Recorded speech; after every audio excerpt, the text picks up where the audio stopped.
Welcome to Trending Tickers. In this video, we will be talking about one of the biggest mergers in the telecommunication industry, that is T-Mobile merging with Sprint. April 29, 2018, CEO of T-Mobile, John Legere, announced on Twitter that T-Mobile and Sprint have reached an agreement to join forces to create the biggest 5G network. This means the third and fourth largest wireless telecommunication companies in the United States are merging on to take Verizon and AT&T. T-Mobile and Sprint will now be able to compete with Verizon and AT&T on the same level playing field and be able to build the 5G network at a rate of 15 times faster than they would on their own. As of fourth quarter 2019, we see that T-Mobile and Sprint are drastically behind AT&T and Verizon.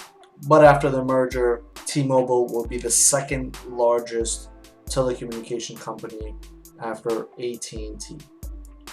As part of the agreement, T-Mobile will be selling Sprint's prepaid phone services through Boost Mobile and Virgin Mobile, which has a total of 9.3 million subscribers. It will be sold to Dish Network, who's going to be building out their own network, for a total of $5 billion. Now, Dish will actually get in contract with T-Mobile for a 7-year wholesale agreement, allowing to sell T-Mobile wireless services under the Dish brands until Dish develops its own network. And on top of that, T-Mobile is actually going to be helping transition the prepaid customers to becoming Dish customers for a total of 3 years of support. The new T-Mobile ownership will be as follows. Deutsche Telekom will own 41.7%, SoftBank will own 27.4% of new T-Mobile, and the rest goes to the public. John Legere will remain the CEO of the new T-Mobile, and the CEO of Sprint, Marcel Leclerc, will be on the board of directors along with Masayoshi Son, the SoftBank Group CEO. Let's move on to the nationwide 5G that T-Mobile is promising to build. They have committed to roll out a next generation 5G network that will cover 97% of the US within the first 3 years, cover 99% of the US within 6 years, and maintain the same pricing for at least 3 years. As far as economic development, T-Mobile promises to invest $40 billion in network and business expansion, create 5,600 new American customer care jobs by 2021, and employ additional 7,500 plus care professionals by 2024.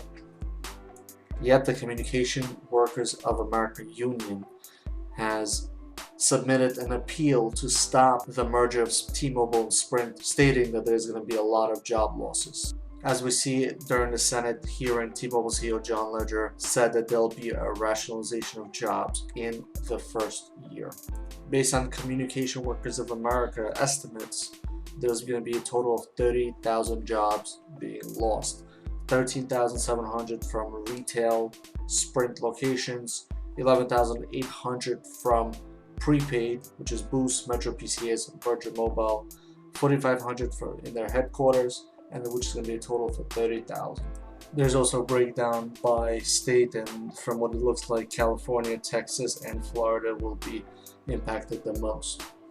There's also claims that last T-Mobile's acquisition of iWireless, T-Mobile shut down more than 72% of their corporate stores and more than 93% of their authorized dealers. Also, T-Mobile and Sprint both have long track records of offshoring US jobs, especially the call centers, to Philippines, Guatemala, Honduras, and etc.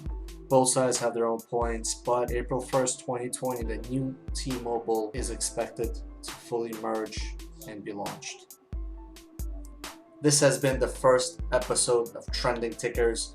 Stay tuned for episode 2 and make sure to like, subscribe, and comment.